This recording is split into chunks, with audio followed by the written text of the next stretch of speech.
Hello, welcome to another INFJ ramble. I was thinking about it. There's actually several things I was thinking about. First thing is the level of depth is in correlation to how many spheres of life you've passed through. Does that make sense? How many angles you have acquired, how many facets you've explored. Does that make sense? For instance, I think you can agree with me that a deep person has obviously spent a lot of time with themselves, observing themselves, taking the time to understand themselves, explore themselves, and so forth.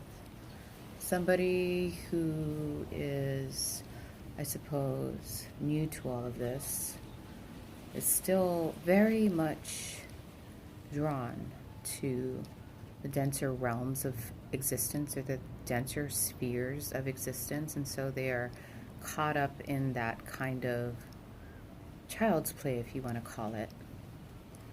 I think older souls have already played in this field of life, and now we're looking to penetrate to deeper, more subtler realms of existence, which can be mirrored in ourselves.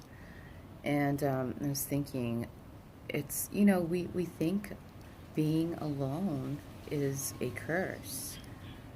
But it's like anything, it's a double-edged sword, you can, and it's highly dependent on how you view it. You can see it as a curse. You can see it as separation. You can see it as being cast off or cast aside, or you can see it as an opportunity to merge with everything that is and become one, instead of, separating yourself from everything.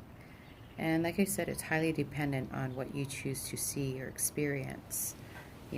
I've been there, so I totally understand. And now it's all about bringing the pieces back together. I've also noticed that the more time I spend with myself, the more dimensions of existence or facets I'm able to integrate, and so things just start making sense to me. And going back to moving through the denser realms to the subtler realms. So denser meaning the physical aspects of life, and that's why a lot of people are still drawn to the denser aspects of life. It's because they haven't fully experienced it to a point of realizing that's not what it is, and then afterwards, I think you move more into the mental aspect, where you become highly intellectual and you start trying to figure things out on a scientific level, I suppose. And then you move through the emotions and you move into more subtler realms, which include like spirituality, yeah, I guess that's what I was thinking about. And I was thinking how, like, some people who are still one or two dimensional can only, like, know that much because they haven't explored other facets of creation. And so they don't even know that there are other angles that exist. They just haven't attained that level of consciousness. And it's not good or bad, it's just a progression of what is, So it's really strange. Every time I talk, this rooster goes off, and now we have a big horn. I don't get it. They want to compete with my voice, or they want to join in the symphony of life. Who knows? But I was gonna say, yeah, I guess that's my observation on it. you know? There's different spheres and angles and facets and dimensions and layers and degrees of man.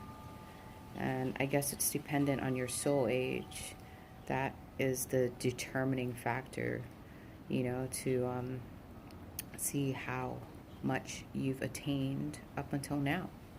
You know, if you're a baby soul or young soul, yeah, you're still exploring all of this. So you still have a lot to go through, a lot to grow through to know what this really is all about. Anyhow, I'm going to stop. Have a beautiful day. Blessings to one and all. Amen.